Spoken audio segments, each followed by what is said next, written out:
Hello friends, welcome to my channel Sheetal's kitchen Gujarati.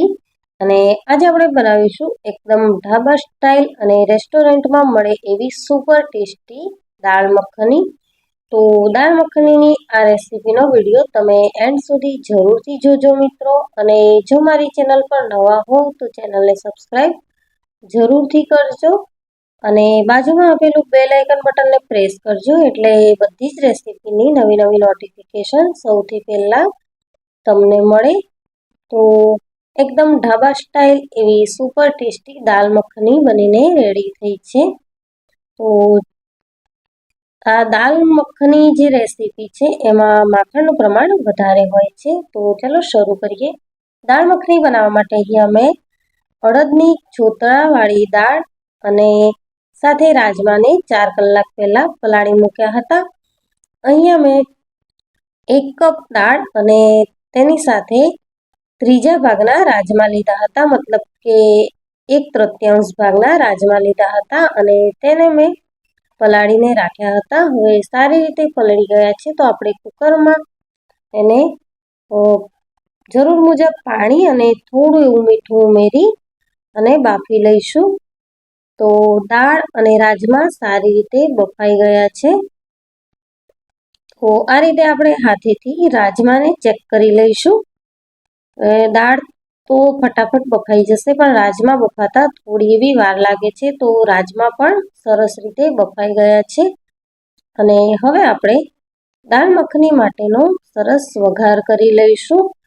તો 70% જેવો સ્વાદ આપણો વઘાર પરફેક્ટ થાય તેમાં જ આવી જાય છે। તો આપણે વઘાર કરતી વખતે ખૂબ જ ધ્યાન રાખવાનું।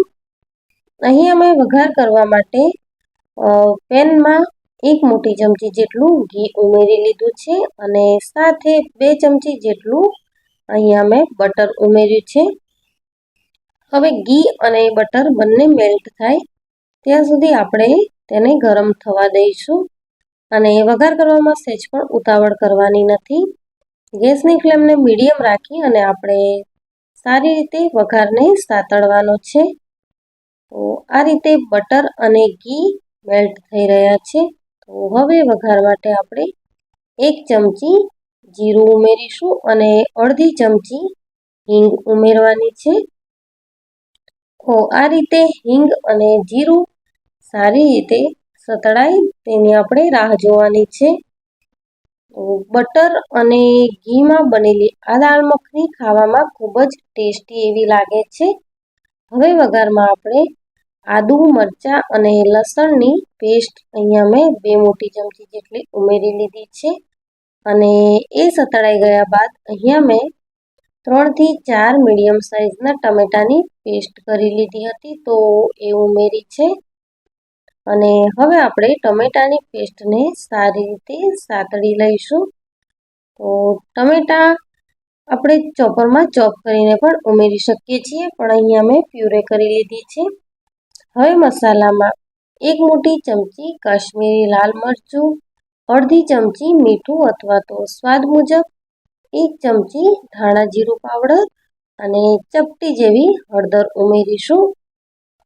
બધા જ મસાલાને આપણે ટમેટાની ગ્રેવી સાથે સારી રીતે સાતળી લેવાના છે। તો દાળ મખની છે એ ખૂબ જ ઓછા મસાલા સાથે બને છે છતાં પણ એકદમ ટેસ્ટી એવી બનીને રેડી થાય છે। તો હવે બધા જ મસાલા અને ટમેટો પ્યોરી સારી રીતે સતળાઈ ગઈ છે તો આપણે તેને ઘી અને બટર છૂટું પડે ત્યાં સુધી ઢાંકીને શેકાવા દઈશું। તો સરસ રીતે ઘી છૂટું પડી ગયું છે અને હવે આપણે તેને ફરીથી મિક્સ કરી લઈશું। તો આ રીતે જો વઘારમાં તમે બટર ઘી છૂટું પડવા દેશો તો દાળ મખનીનો ટેસ્ટ ખૂબ જ સારો એવો આવશે અને ખાવાની ખૂબ મજા આવશે। તો આ દાળ મખની તીખી જરાય નથી હોતી તો બાળકો પણ આસાનીથી ખાઈ લે છે। અહીં અમે 1 ચમચી જેટલી કસૂરી મેથીને હથેળીમાં મસળી અને ઉમેરી લીધી છે। કસૂરી મેથીનો ટેસ્ટ દાળ મખની હોય કે કોઈ પણ શાક હોય તેમાં ખૂબ જ સરસ લાગે છે તો મિત્રો તમે જરૂરથી ટ્રાય કરજો। હવે આપણે બાફેલી દાળ અને રાજમા છે તે ઉમેરી લઈશું અને જરૂર મુજબ આપણે પાણી ઉમેરવાનું છે.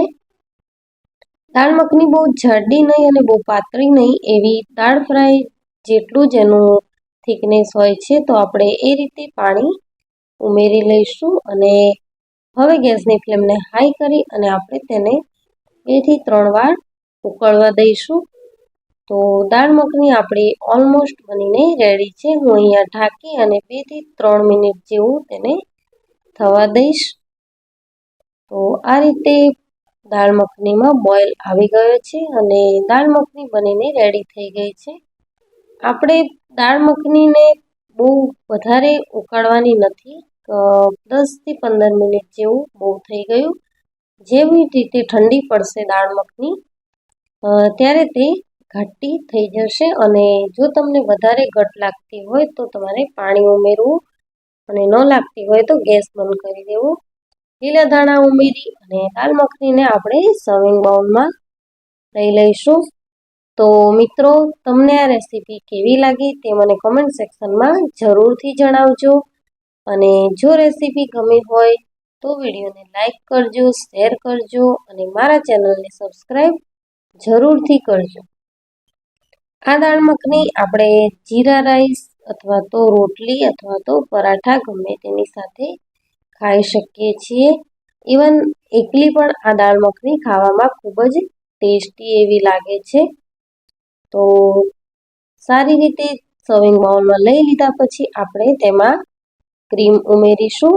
તો અહીંયા મેં ક્રીમ ઘરે જ રેડી કર્યું છે. દૂધની ફ્રેશ મલાઈ, એમાં દૂધ ઉમેરી અને મેં ક્રીમ રેડી કરી લીધું છે અને લીલા ધાણાથી સર્વ કરીશું. તો સાથે આપણે થોડું બટર મૂકી દઈશું. Thank you for watching.